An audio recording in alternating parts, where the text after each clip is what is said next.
So this is a common observation, and it's to do with the way that the body utilizes the food that's being fed, and particularly for energy.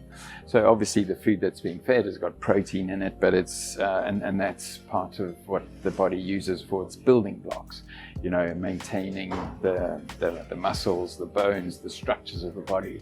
But in terms of energy sources, dogs will tend to use fat preferentially from an evolutionary perspective. They are very good at utilizing fat for energy, but also in commercial diets they will use carbohydrates or sugars because there's a lot of those in commercial diets.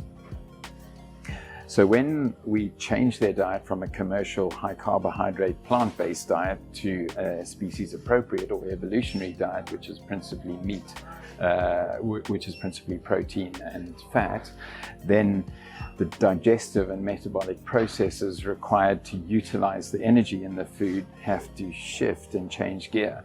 So there is a period of time during the transition phase where that dog's system has to get used to a different type of food and activate the metabolic and biological processes required to harvest energy from fat rather than carbohydrates.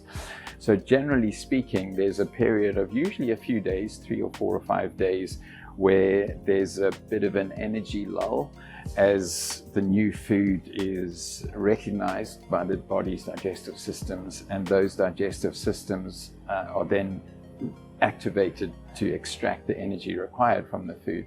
So there is this lull. And during that lull, it's like ourselves, you know, sometimes when we're super hungry, we just feel, oh, we need a sugar hit.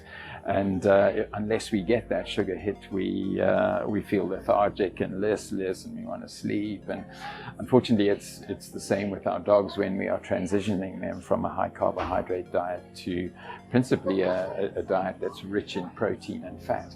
But once they've transitioned through that period, then and they are able to utilize that fat, they're off to a flying start, and they are able to utilize the fat that comes to them from their diet, but they're also well equipped now to utilize fat of their own fat reserves in their body, which is almost infinite. And once those processes are switched on, then there's usually absolutely no lack of energy.